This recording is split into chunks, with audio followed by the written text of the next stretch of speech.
You can watch the Tan and J-Man show every Monday night at 6:30 Eastern Time on the ISC Sports Network, as well as ISCSportsNetwork.com, and the free ISC Sports Network app. Where can they download this free app? Well, they can download it on the Google Play Store or the App Store, so iPhone, iPad, Android device, Apple TV, Roku, Android TV, Amazon Fire Stick, and Chromecast. So pretty much anywhere you can stream, any streaming device you have, you can find the ISC Sports Network, the home of the Tan and J-Man show, live every Monday night at 6:30. What is going on, everybody? Welcome back to another edition of the Tan and J-Man show, episode 2 for season 4, episode 165. Overall, thanks for listening. Thanks for watching. If this is your first time listening, hit that subscribe button, and we appreciate you listening. If you're looking for the podcast out there, if you're watching, you want to know where you can find the podcast to listen later this week, you can find it on pretty much every major podcast platform. We redid the podcast a little bit. We changed our hosting site, so we apologize to everybody. That's why it wasn't on Apple Podcasts until about Saturday. Took a while with the submission, but we're back rocking and rolling now. But we lost all our ratings and reviews, J-Man. So we are starving, as J-Man says, for ratings and reviews. But we don't want those 1-star ratings. We appreciate No, we don't. We appreciate the 4 and 5-star ratings. But just be honest with your ratings and reviews. But it really helps us out. So if you're listening on Apple Podcasts, or if you're watching and want to give us a rating and review on Apple Podcasts, we appreciate that as well. What's going on, J-Man? Nothing.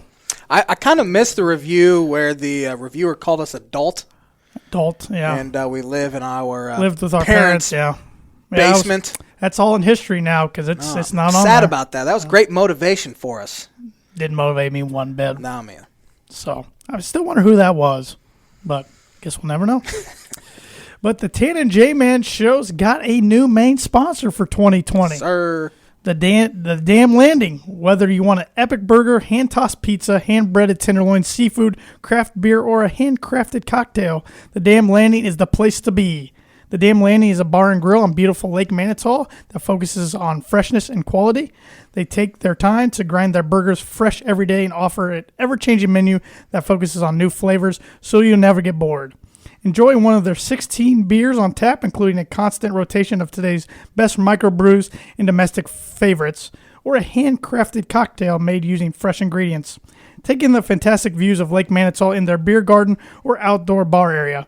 Whether by boat or wheels, the Damn Landing is the place to be. Located at 1305 Ewing Road in Rochester, Indiana, and we're proud to have them on board as sponsors of the Tan and J-Man show. We are big fans of the Damn Landing. Have great burgers, pizza. Epic burgers, hand-tossed pizza, hand-breaded tenderloin, seafood. He covered it all. I don't know why I am redoing your Go check out the Damn Landing. If you've never been there, you will not be disappointed. I have some Birdie Bogey for you. Good. Unless you have anything else you want to add to that. I don't think I do. So Marshawn Lynch has 12 career postseason rushing touchdowns, which is tied for 4th most all-time with... I'll let you know. No, that's not my question. Wait, 4th most ever. I just want to know who he's tied with right now, and then playoff touchdowns. Yeah, Terrell Davis. Terrell Davis is one.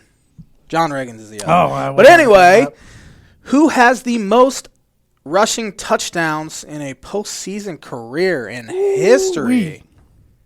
Ooh. Birdie Bogey is brought to you by Noble Gnome LLC, fresh, locally grown, nutrient-dense produce from Bryce and Katie Romine of Mentone, Indiana. Like them on Facebook, follow them on Instagram, and check out their website, noblegnomellc.com. Get your veggies. Yes, sir. Can't really get them right now, but you can get them here in a few months. It is January, yes. You can start thinking what you want. So, we ready for some On This Day, J-Man, sport events that have happened on January 13th? Let's hear it. All time? All right. On this day in 1953, the 3rd NBA All-Star Game was held in Allen County Coliseum at Fort Wayne, Indiana. The West beat the East by a score of 79-75. Who was the MVP of that game? 53? 53. There is a basketball drill named after this guy. Is it George Mikan? It is George Mikan. The Mikan drill. You ever remember running that drill? No. I got cut in 6th grade from the basketball team, so I thought maybe somebody ran in elementary school or do something. not have any recollection of any basketball drills. All right. On this day in 1962, Philadelphia center Wilt Chamberlain scored 73 points in the Warriors' 135-117 win over the Chicago Packers. Huh. At the time, it was the most points scored in an NBA regulation game and remains, according to this website, tied for third highest all time. Let's see here. I think I got to scroll down a little bit to find a good one. On this day in 1974, Super Bowl VIII was played in Rice Stadium, Houston, Texas. The Miami Dolphins beat the Minnesota Vikings by a score 24-7. Who was the MVP? 74? Yep. I think Jake Scott won it in 72-73 season. 74. I'm going to go Larry Zonka. Larry Zonka is correct. Cannot stump the J-Man. Not today. On this day in 1982, Hank Aaron and Frank Robinson were elected to the Baseball Hall of Fame. Not too shabby. They were pretty good players. And on this day in 1999, Michael Jordan announced his second retirement just prior to the start of the lockout-shortened 98-99 season. He would then return in 2001 to the Washington Wizards. He was pretty good as well. Wasn't too bad. Here's an interesting one. On this day in 2008, the Orlando Magic knocked down a then NBA record 23 three-pointers in 37 attempts, which is 62.2%. Jameer Nelson goes 5 for 5 from beyond the arc as the Magic beat the Kings 139-107. I'm sure that record's been shattered. Seems like people make more than 23 now you got about every teams single, like the Splash Brothers and every single game anymore. And on this day last year, Houston guard James Harden scored 38 points in the Rockets' 116-108 loss to Orlando. It was his 16th straight game with 30-plus points, matching Kobe Bryant's NBA record. He also was one of 17 from behind the arc, tying an NBA record for most misses. How many points do you have? 38. Wonder how many shots it took him. Of course, he lives at the free throw line, so maybe got a majority of his points that way. And that is the On This Day segment for January 13th. Pretty good stuff there, Tan Man. Yeah, in my head today, I kind of had a lineup or a format which I wanted to go by, but that all changed this afternoon with some breaking news in the MLB. Why don't you fill us in there, J-Man? Yeah. So this is maybe the biggest, sports scandal since what? I mean, this is a huge deal. Maybe I think it's bigger than Deflategate. I was going to say it's probably the biggest since then. Deflategate was a huge deal, but just the penalties handed down were far greater than Deflategate or even Spygate. Maybe it's definitely the biggest baseball scandal since the Mitchell report came out with the PEDs and all that.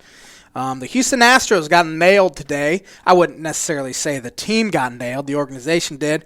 And the manager, A.J. Hinch, and general manager, Jeff Lunau, both were sentenced to a 1-year suspension. 1 season suspension, essentially. It's not a complete full season, as they will be eligible again to find work because they were then fired by owner Jim Crane just a few minutes, it felt like, after the punishment was handed down.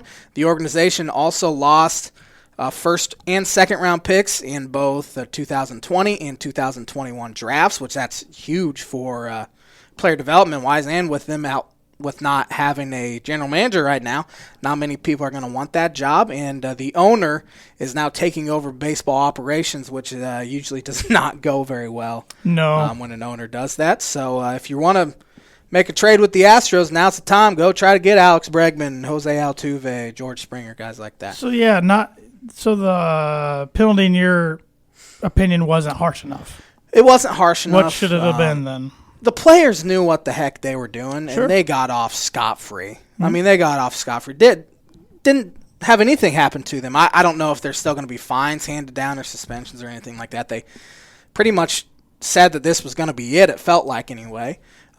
Players knew what they were doing, and it sounded like it was kind of player-driven anyway. A.J. Hinch, the findings of Major League Baseball, said that he disapproved of the cheating thing and even destroyed a computer monitor. Yep.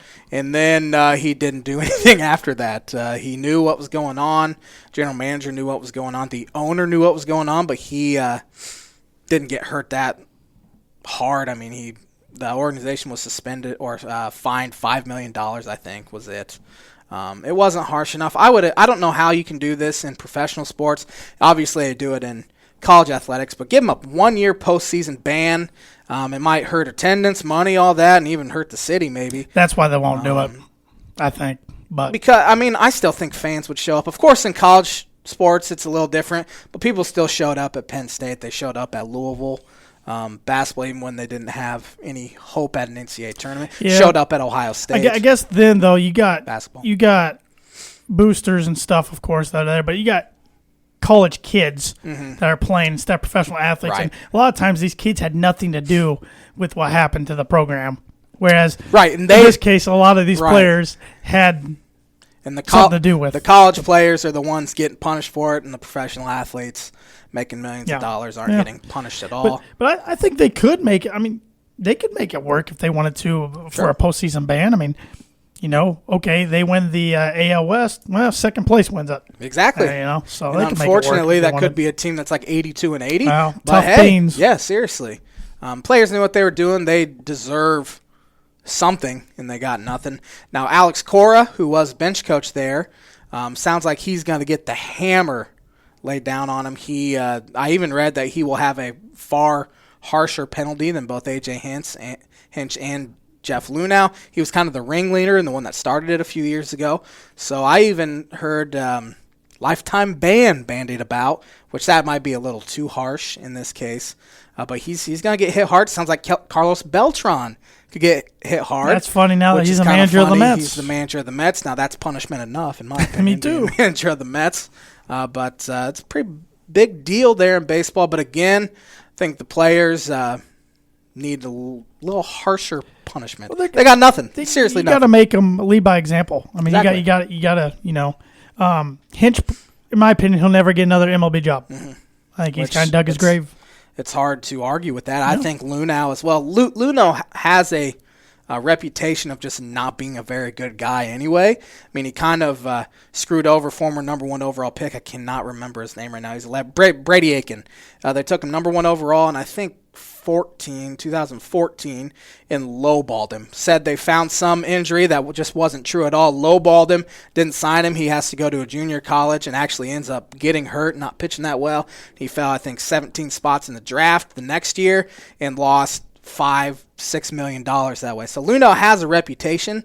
He's a very good talent evaluator, and this could be potentially career ending for both of them. Now, can they come back from it? Absolutely. But teams don't like taking chances on a guy, especially a guy that's cheating. Now, the Houston Astros promoted Joe Espada today to be their full-time manager or interim manager for the season. They could just hire him full-time. He was a candidate for the Giants, Cubs, quite a few other jobs. This offseason didn't get it. Now, he knew what the heck was going on as well, and he didn't get anything, so I don't know if Jim Crane would want to keep him on full-time, but he's the guy that's taking over now. But, I mean, it was just a rough kind of 4 or 5 months ever since this came out. I don't know when it actually came out. Yeah, I think it just came out in November, so 2 months. And it kind of stinks for the Dodgers because, I mean, the Astros signed stealing, win a World Series against them. Red Sox signed stealing, win a World Series against them. Dodgers played clean baseball, and they don't have a World Series to show for it, where the Astros do. And Jim Crane said this does not taint their World Series championship, which I think is just a load of bull crap, to be honest, because there's always going to be an asterisk next to the 2017 World Series champion Astros. Yeah, and I look at the Astros organization as dirty cheaters now. Mm-hmm. Kind of like the New England Patriots. It's changed my whole perspective on them. People have started to hate the Houston Astros now. It's kind of fun. We have a new team to hate on because it was, I haven't liked them for a long time. Yeah, me too. We know a huge Astros fan, which is why we hate them. But right now they're up in the St. Louis Cardinals book, Wow. for me as far as hate. Of Pretty course, big. it's kind of funny. The St. Louis Cardinals are the one that got busted for hacking their Astros player development database and all that, and they got a hefty punishment for that, but nothing compared to what the Astros got, which still is kind of light in my opinion. Yep. I was just shocked by all the news today. I didn't see that coming. No. I kind of forgot about it, to be honest. Well, I've been just on Twitter and stuff hearing that they were about to drop the hammer soon, and finally they did. And again, I didn't think it was nearly enough as far as punishment for the players. But whatever. Move on. Yep, I definitely wanted to get your opinion on it because I know you're the biggest overall baseball fan I know, and you were in tune to the situation a lot more than I was. So. Yeah, I kind of have tried to put baseball out of my mind this offseason. But it's kind of tough to do in today's climate. Yep. What do you want to cover next? Let's go college football. Let's do it. Big game tonight. Huge game tonight. We have the LSU Tigers versus the Clemson Tigers, right? Yep. Both Tigers. Go Tigers. Tigers going to win. You got a great quarterback matchup here. Heisman Trophy winner in Joe Burrow. Probably going to be the number one pick by the Cincinnati Bengals. Then you got Trevor Lawrence. Probably going to be one of the favorites to win the Heisman, if not the favorite next year. Safe to say, could potentially be the number one pick overall in next year's draft, 2021 draft, against each other. This could be the quarterback version for college of our generation, kind of like Bird against Johnson was back in the day. You said that last week, and I was kind of thinking about this week. So you're pretty spot on there, Tanner, man. I think it's going to be a good game. I could see it's going either way. I think last time I checked, LSU was a 5.5 point favorite. I think that might. I don't know. I like this LSU team a lot. I actually ran polls on the Tan and J-Man Show Twitter and Facebook pages. I'm going to go check those out. Just simply asked who you thought was going to win tonight's game. I ran it yesterday. Let's see here. I don't know how many votes it got, but still might be a little time left. It's got 1 hour left on it, so you can go vote right now on Twitter. 18 votes. 66.7% say LSU. 33.3% say Clemson. And let's go see what Facebook has. Who are you picking? Clemson has the experience factor. Definitely. Although they're still pretty young. I mean, all their really good players are like sophomores. I mean, Travis Etienne's a junior, I believe. But I think both of their stud receivers are sophomores. They might have one junior there. That defense lost a lot from last year, but they're still pretty dang good. Their game against Ohio State was the first time under Trevor Lawrence that they were losing by more than 7 points, which is just an insane stat because he started, I don't know how many games now, 20-plus games now, and they hadn't been losing by more than 7 until their playoff game against Ohio State. LSU, you have Joe Burrow, as you said, who was just ridiculous against Oklahoma, threw 7 touchdowns in the first half. Their defense is loaded, have a good running game, great wide receivers. I mean, I think they had 3 guys over 1,000 yards receiving this year. Joe Burrow could break the all-time single-season pass touchdown record. However, this will be the J-Man's Book It prediction of the week. I think the Clemson Tigers win their third out of 4 years tonight. I don't know Dynasty. why. Absolute dynasty, and people are going to start hating them, which is okay. The Tan and J-Man Show Nation on Facebook, 73% said LSU, 27% said Clemson. I think the world or the nation is rooting for LSU just because it'd be different. The Nation and the Tan and J-Man Show Nation. Yes. That's a new thing I'm creating tonight. The Tan and J-Man Show Nation. Yep. I think I will be rooting for LSU just because it'd be fun to see somebody different. I mean, they haven't won in 15 years. Yeah, we've seen them win one. With the BCS, of course. And this is a fun LSU team. Love Coach O. Joe Burrow's fun to watch as well. But for whatever reason, I just think Clemson gets it done. So I'm going LSU. I think it'll be a very close game. 42-31. Put up some points tonight. I guess. The J-Man's Book and Prediction of the Week is brought to you by Indiana Farm Bureau insurance agent Travis Watchering. For life, home, auto, renters, business, workers' comp, and farm insurance, contact Travis 219-869-4561, and his email address is travis.watchering@infb.com. He had a good post today on his social media. I saw it was Darren Rovell of Yahoo Sports. I think he's with Yahoo, isn't he? He's bounced around so much. I think he's with I have Yahoo. no clue. He had a tweet of he must collect checks or something, or signatures or something from Just famous pro athlete. memorabilia. And it was a check from Ted Williams, and it was actually had some stuff about life insurance on there.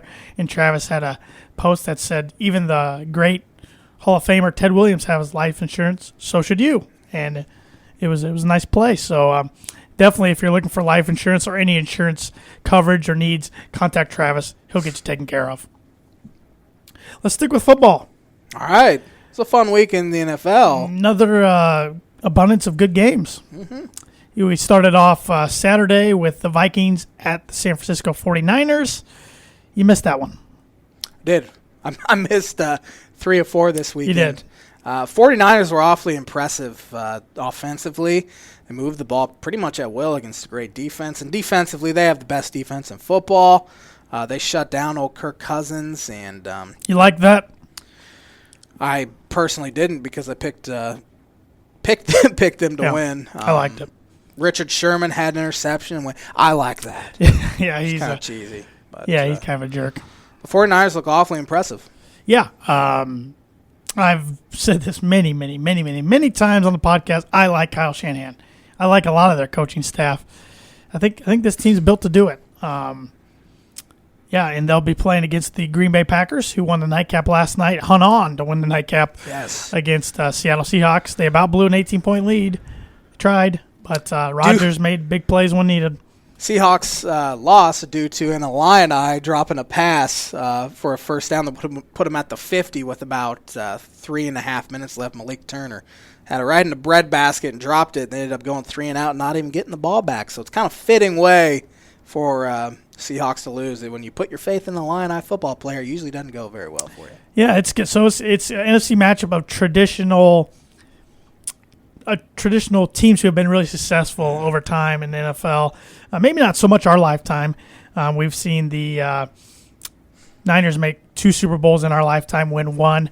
Packers have made 3 and won 2 in our lifetime, but historically they're 2 of the more successful franchises and most popular, probably, even though I don't know too many Niner fans.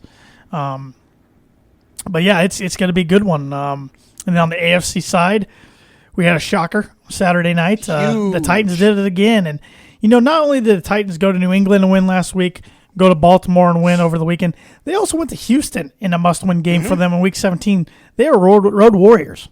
I mean, Houston, of course, was without their main guys. Sure. But still, going on the road and putting up 40-some points is pretty impressive. And then, of course, doing it in New England. This is one of the greatest upset playoff runs in playoff history, especially if they can cap it off this weekend against Kansas City as a 6th seed, going to New England, Baltimore, and Kansas City. That'd be the greatest run to Super Bowl I've ever seen. I bet they'll be double-digit dogs again, like they were. I think they might have been 9.5 for Baltimore. I don't remember what it was in New England, but I go back to the beginning of that Baltimore game. They picked off Lamar Jackson, and all the momentum shifted and never looked back.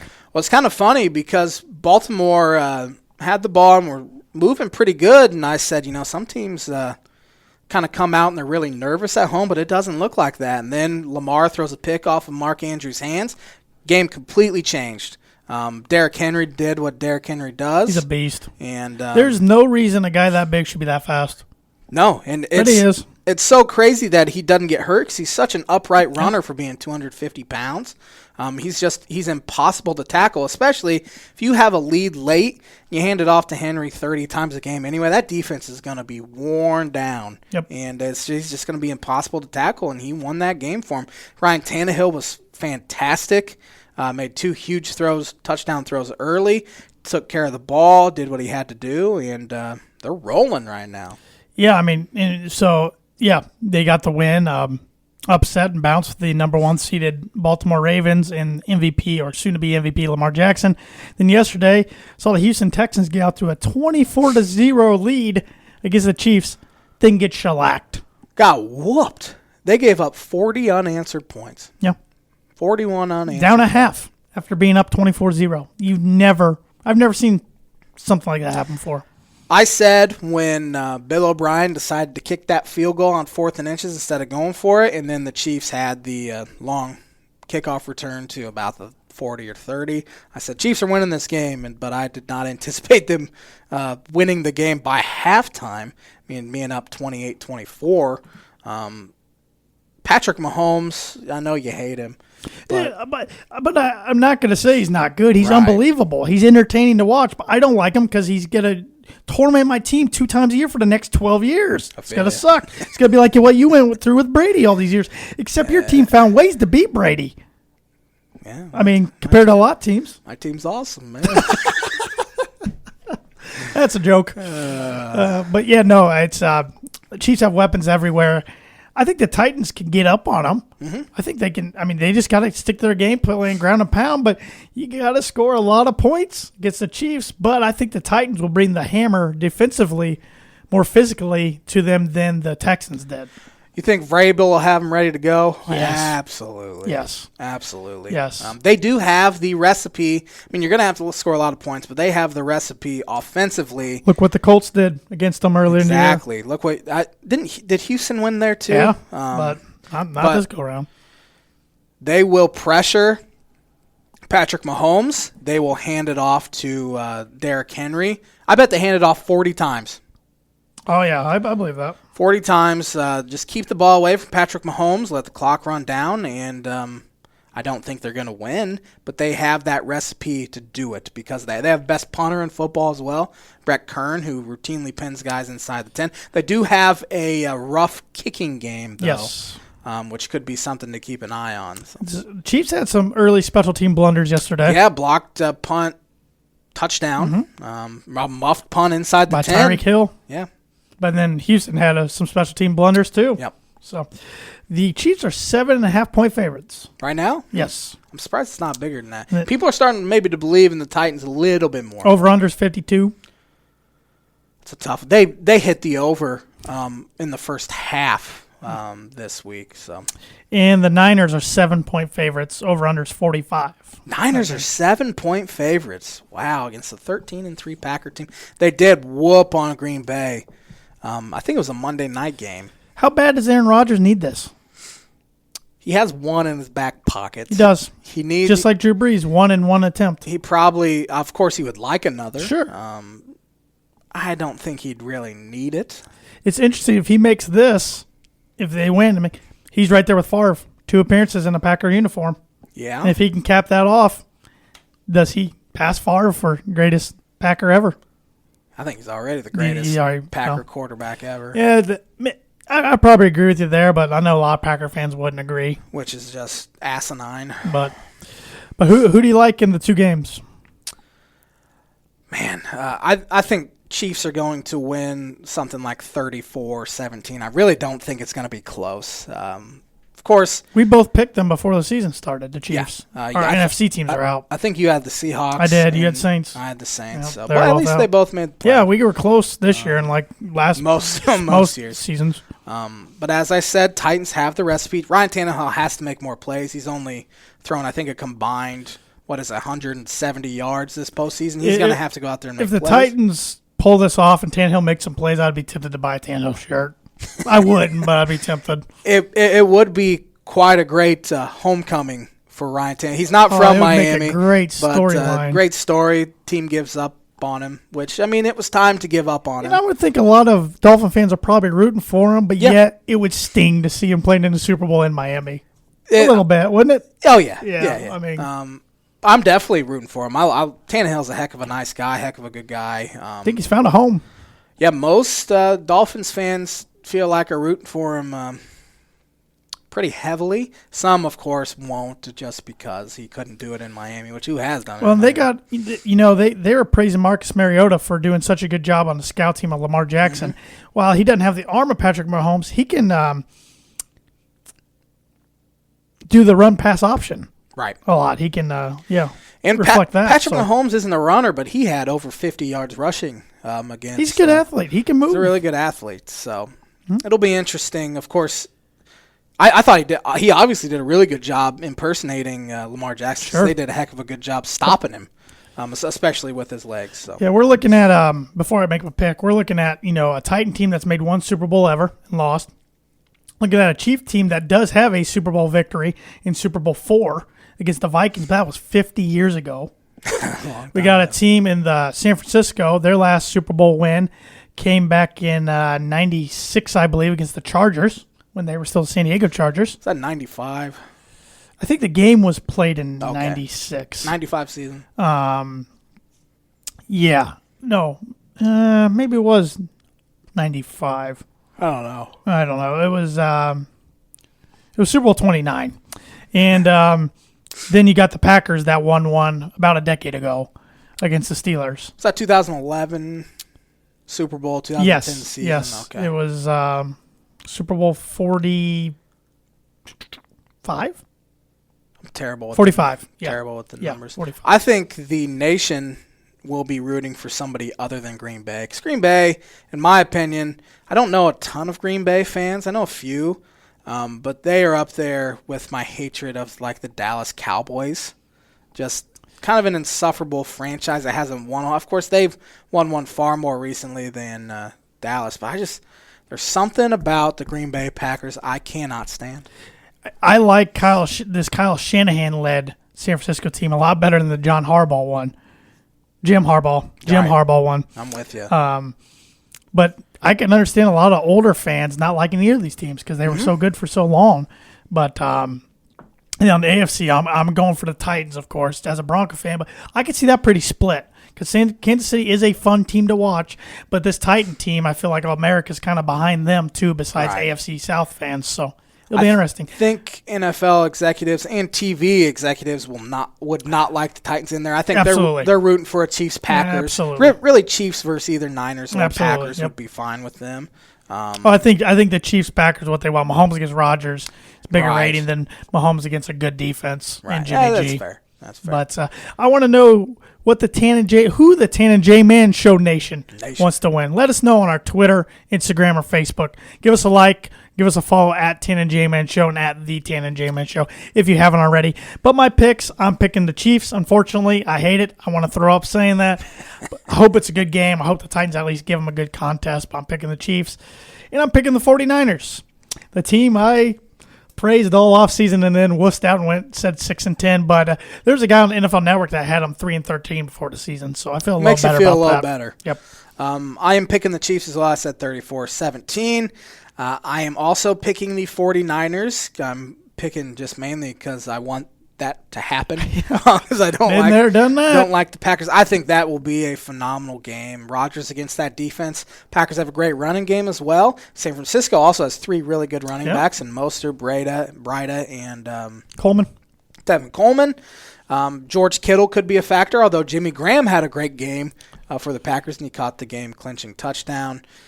Two pretty evenly matched teams. San Francisco, I think, obviously has the edge at quarterback, but San Francisco has the edge. And on their defense, Packers have the edge at quarterback, I meant to say. But give me 49ers 27-24. It's crazy to think the 49ers about 6 inches away against Seattle of having to be on the road and Green Bay having home field advantage. But yeah, that ends game's up a matter of inches. Being huge for Sure. San Francisco, and especially warm weather this matchup. instead of cold weather. So yeah, we'll see. I don't know what the forecast is supposed to be like in Kansas City, but Josh will look it up. Of course, we're about a week. It's probably going to be pretty cold, I would think. But the Titans are used to it. I mean, they're right there. Tennessee's warmer than Missouri, right? Usually. Yes. Yeah. So, but it should be good. These playoffs have been really competitive so far. Been really entertaining. Can't complain. Some of the best ones I've seen in a while. As of right now, the high in Kansas City is 29 for chilly. Sunday. Yeah. So I'm going to check San Francisco real quick. A little chilly. At least it's not snow. Snow games are fun. Yeah. Especially when your team's not in one. Sunday, 58 and sunny out in San Francisco. It's pretty nice. It's real nice for pretty good. For what will it be? January 18th? No, January 19th on Sunday. Well, yeah, January 19th. So, any other closing thoughts on the NFL? Let's kind of sad it's winding to an end. Both of our teams had some movement coaching staff-wise lately. Yeah, Dolphins have almost cleaned house besides head coach Flores. It's kind of interesting because I thought their offensive coordinator did a heck of a job with the hand he was dealt, but he fired him, Chad O'Shea. I don't know if he's hooked on anywhere. But Chan Gailey, coming out of retirement, hasn't coached in 4 years. He was the Bills head coach back when Ryan Fitzpatrick was there, and he was the Jets offensive coordinator when Ryan Fitzpatrick was there. Connect the dots there. He was one of the creators of the spread offense, runs a lot of 4 wide receiver sets. I am not thrilled with it.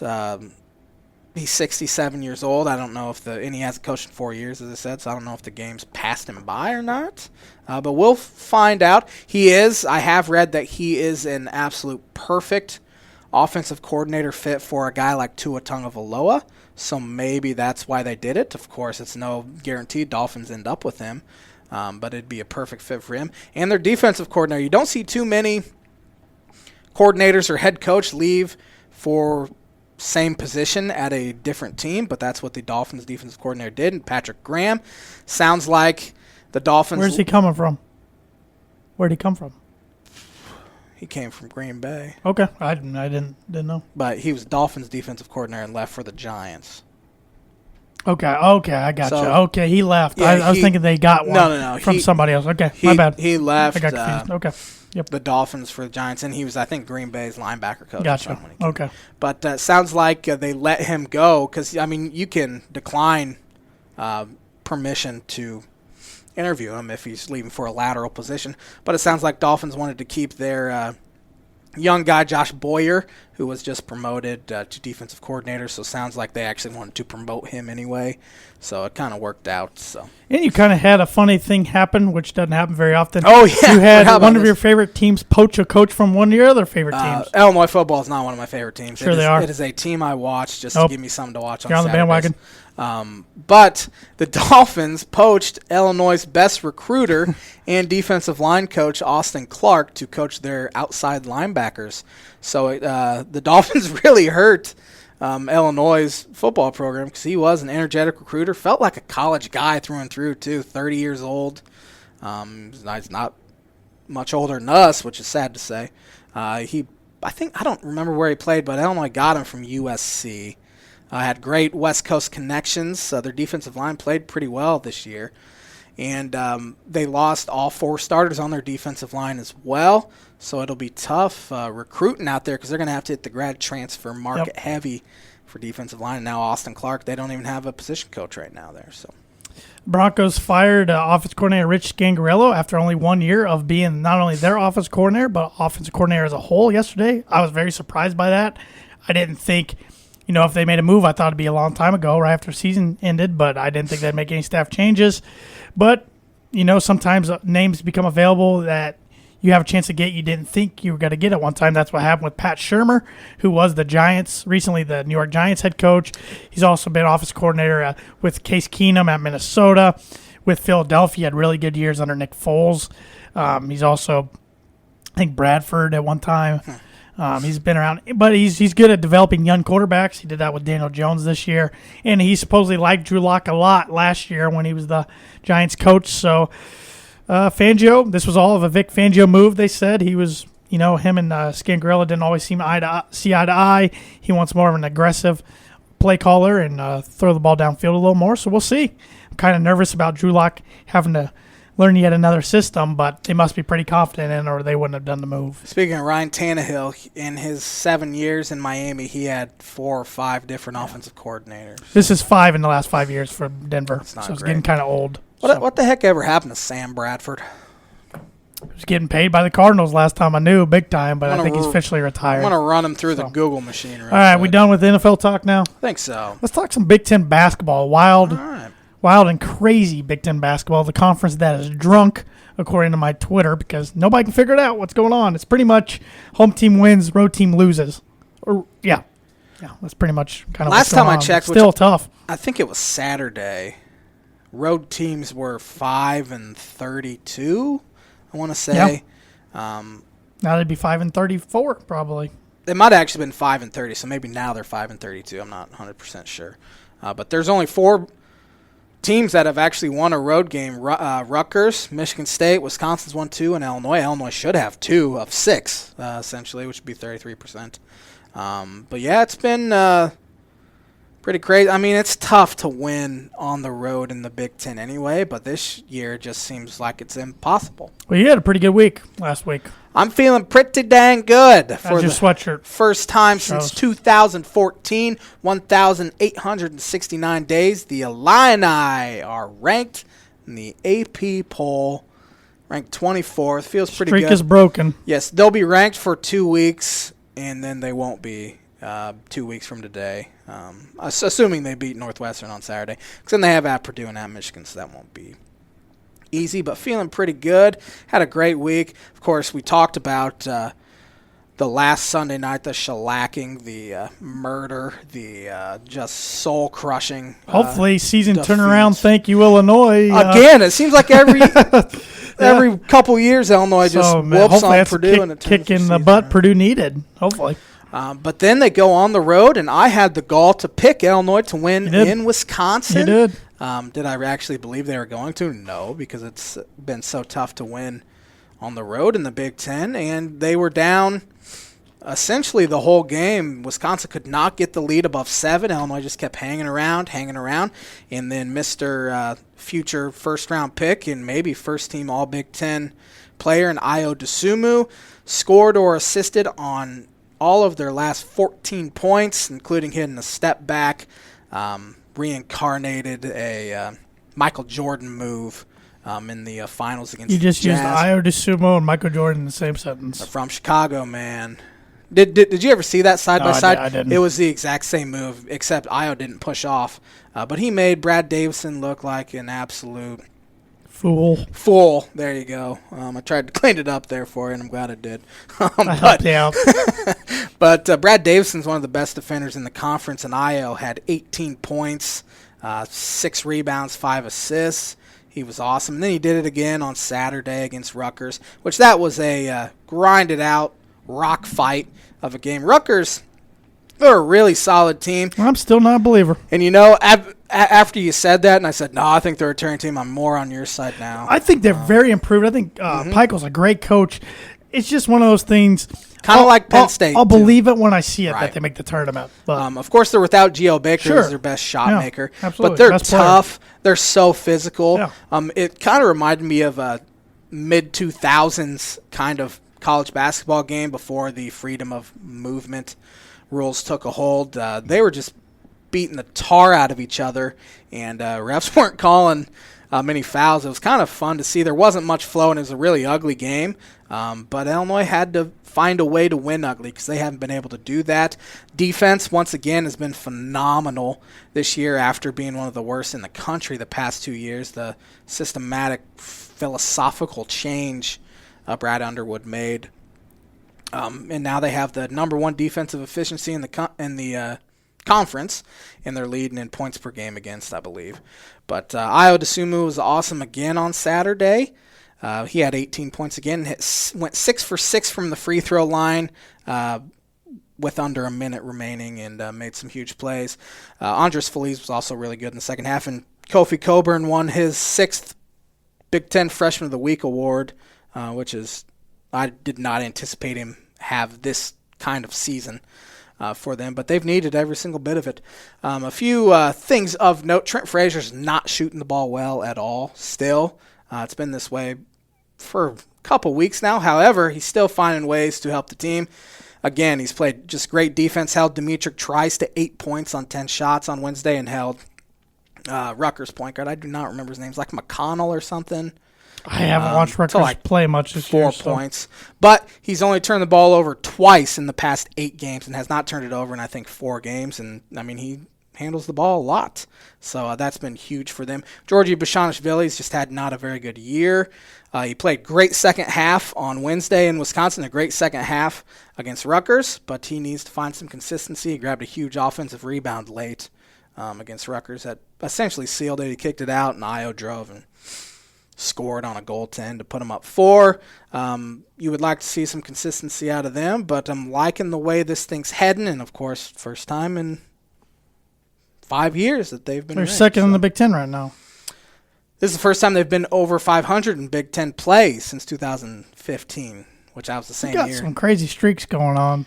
It's pathetic. Getting broken finally. I saw a stat today. I don't want to go look it up, but it was something like in the 2010s, Illinois was ranked for 29 weeks. In the 2000s, from 2000 to 2010, it was like 140 weeks they were ranked or something. And then at 29 weeks, 2010 to 2019, and hopefully more than just 1 or 2 weeks here. Just don't fall Saturday. For, yeah, they better not. That would be just soul-crushing. Yeah, it certainly would.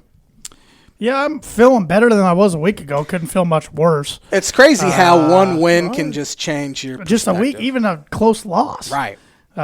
Purdue had a double overtime loss at Michigan Wednesday, which, if one thing falls a different direction, Purdue wins that game. Is what it is, though. They had a historical performance. Travion Williams, 36 points, 20 boards. First Boilermaker to do that since Bob Ford back in 1971.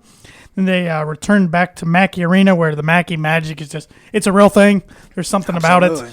They shellacked the number 8 ranked, as of yesterday, number 8 ranked Michigan State Spartans, 71-42. The same point differential they beat Virginia by earlier this year when Virginia was ranked in the top 10. Purdue's won 5 of their last 6 matchups at home against top 10 teams, which is pretty crazy.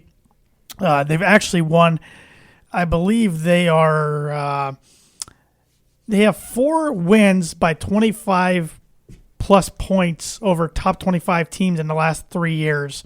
There's a couple teams, there's like 3 other teams that do it twice.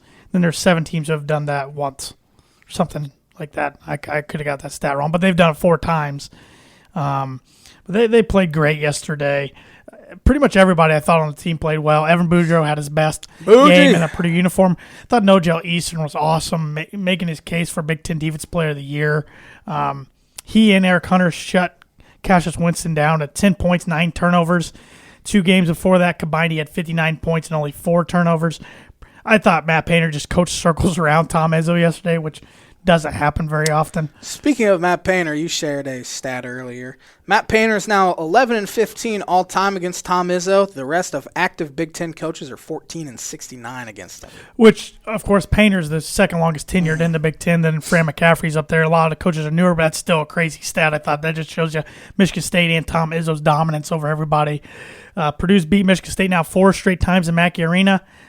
They don't play up at East Lansing this year, so they won't see them unless it's in the Big Ten tournament, which I'd be fine with just not seeing them again this year. But that felt good. I've been on record saying, besides Indiana, Michigan State is my favorite team in college basketball for Purdue to beat. So felt really good. Mackey was rocking. And like I was telling you earlier before we recorded, Purdue's only lost 5 games in the last 4 years in Mackey. That was Villanova, Iowa. That was by 3, wasn't Villanova, Iowa, Minnesota, Texas, and Ohio State. They've won 15 straight Big Ten home games, which is the second longest streak in school history. Wow. So they're going to lose their next one. Hope not. Hope they keep it rolling, but that'll be a tough match. Illinois is a tough matchup for Purdue. But both Purdue and Illinois have the week off. Illinois hosts Northwestern Saturday. Purdue travels to Maryland. Won't be an easy one, but that would be big. If Purdue can get a good quality road win right there, they're back. They might even be off the bubble for a little bit, which would be weird. I think they're right on the bubble right now.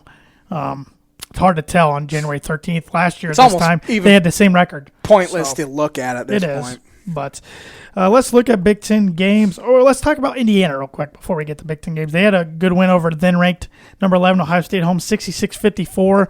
Impressive thing about that win was they went to the last 9 to 9.5 minutes in the first half without scoring a bucket. We're only down 3. And we're only down 3 at half. They went on a huge run to start the second half. Ohio State's lost 4 in a row. They struggle to score. They're all of a sudden 11-5, and they're tied for last in the conference with Northwestern. You hate to see it. What are they ranked now? Are they even ranked? They lost at Maryland on, I believe, Tuesday last week. I don't have it right here. My phone's still showing yesterday's rankings. But, it says 21st. I just flipped to the next week. 21st. So they fell 11. They fell 10 spots in a week. Mm-hmm. But good win for Indiana, much needed because I know their fans weren't feeling very good after squeaking out a win at home against Northwestern. Early in the week. But they're right there too. They're not on the bubble. I wouldn't say, but they've only played 2 road games. They go on the road twice this week. Going to get tough for At them. Rutgers and at Nebraska. Nebraska team, it took them overtime to beat at home. So, again, it's just been impossible to win on the road. It's an impossible conference to predict. I mean, week or night to night last week, if I picked the team to win, they'd probably lose. And that's why we're going to pick games right here, and I'm probably going to miss them all. But no games tonight. But tomorrow we got triple header. Nebraska at Ohio State. Ohio State absolutely bounces back and wins by 25 to 30 points. If they don't, they won 11 of their first 12 games, like you said. Now they've lost 4 in a row. If they don't win that one at home, it might be time to panic in Columbus a little bit. They just don't shoot the ball very well. Iowa at Northwestern. Which Iowa team's going to show up? Right. They absolutely took it to Maryland on Friday night. Northwestern is the worst team in the conference, although they did have a win at home against Nebraska. They held on. But give me Iowa on the road. I agree with the Ohio State pick and the Iowa pick. Number 17, Maryland, who is 13-3 at 10-6, Wisconsin. Wisconsin, tough team to figure out. Really tough team to figure out. They played great against Penn State. I thought they played pretty well against Illinois, too. Just Illinois made plays late. Maryland needs this one as well. After, of course, I said they got whooped on Friday. But Maryland is 0-3 on the road, but they're undefeated at home. Give me Wisconsin at home. They're 7-1 at home. Tough place to win at. I was very fortunate Illinois found a way to do it, though. I'm going to take Wisconsin in a close one. I think it'll be a very close game. Wednesday night slate, Indiana at Rutgers.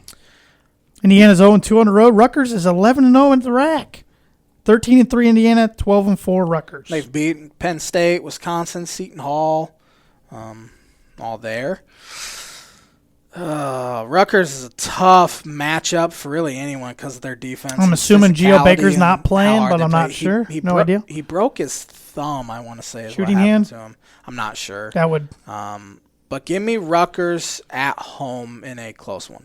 I'm actually going to take Indiana in this one. I don't know why. I honestly don't know why, because it's probably not a good matchup physicality-wise for Indiana, but I think they make some shots, and that's the difference maker. They haven't shot the ball well from the outside this year. They started off hot the other day against Ohio State. Finney hit three threes right in a row. He got going, but then he ended up with, I think, 13 points. 9 of them were in the first 3 minutes. And then you got Penn State at Minnesota Wednesday night. Minnesota coming off a big win at home. They're 8-1 at home. Penn State's 1-2 on the road. Penn State needs it. I mean, they've been ranked for a little while now. Now they're not ranked. They got beat pretty handily by Wisconsin on Saturday. Wisconsin's beat them 13 or 14 straight times. This Minnesota team, although I think they're 9-7 or yes. 9-7, they had really tough non-conference schedule. I think they're still a pretty dang good They could easily team. be 10-6. They lost that double overtime game to Purdue.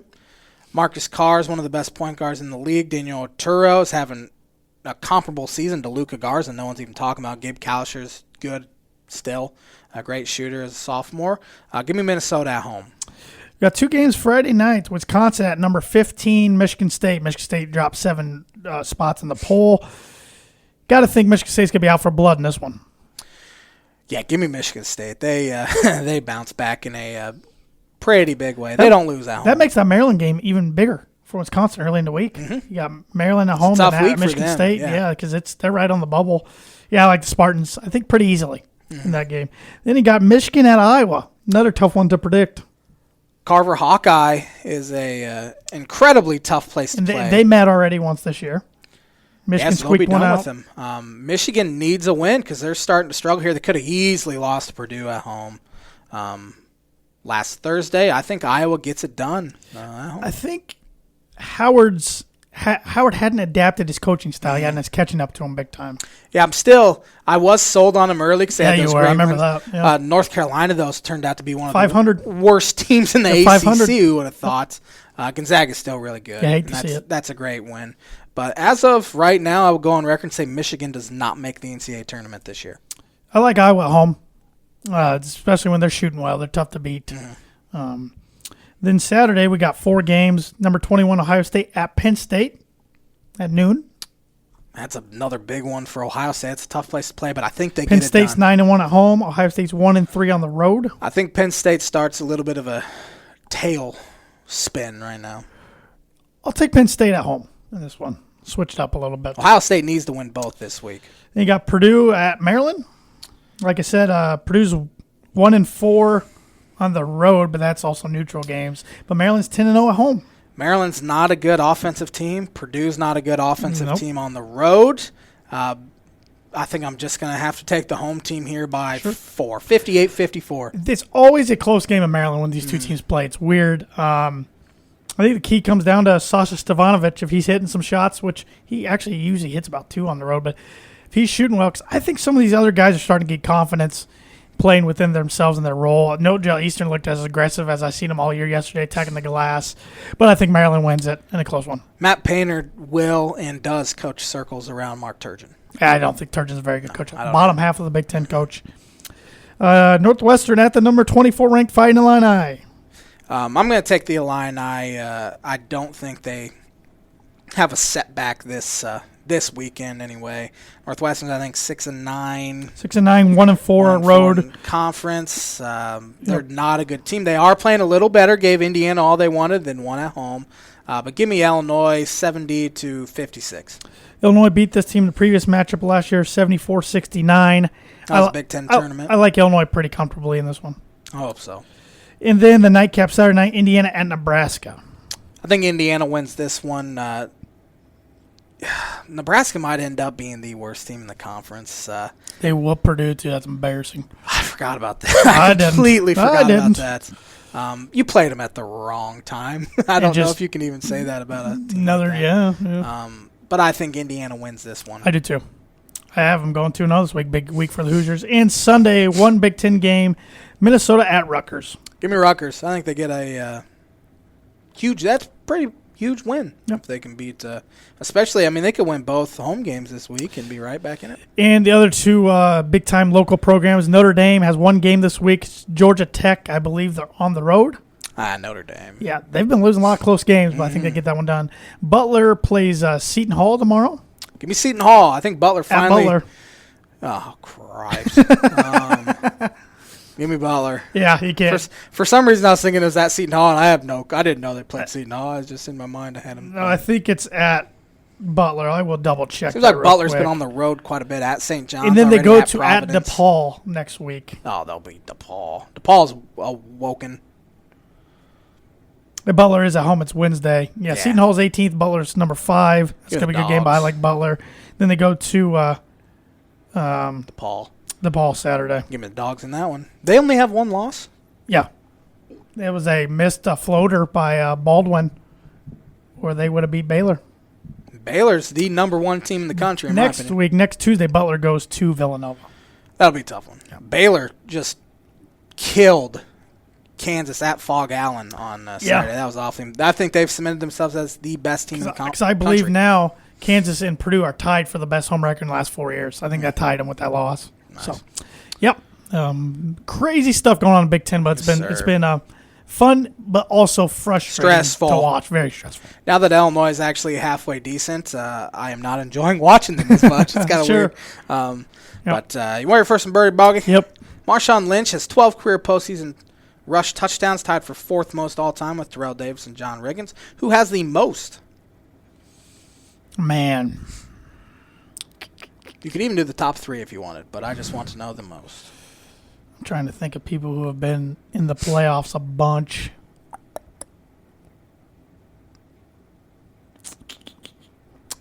I am just blanking on running backs in my head. This guy played in our lifetime. I don't think that his teams were good enough. Marshall Faulk. No, he is not in the top 3. Dang it. All-time leading rusher. All-time leading rusher. Emmitt Smith. Can you name the 2 behind him that were in front of TD, Riggins, and Lynch? Man, I am bad when it comes to running backs. One guy was a Dolphin at the tail end of his career in like 99. I Thurman Thomas, Franco Harris, each had 16. Dude, I could have guessed 20 guys. Emmitt Smith had 19. Besides Marshall Falk, Jerome Bettis came to my mind. I'm like, his teams weren't good enough. So Emmitt had 19 career postseason. I completely forgot about him. Yeah, that makes sense. That's a good question. That was tough. That's the first time I think we've ever had a running back trivia on here, I think, or very seldom. Not very often. So Feel pretty good about it. why don't you wrap us up, J-Man? Thanks for watching it. I combined watching and listening together. But hey, thanks for watching it, so I don't have to hit on. Thanks for being part of the Tan and J-Man Show Nation. Nation. Oh, you wrap us up, Dan.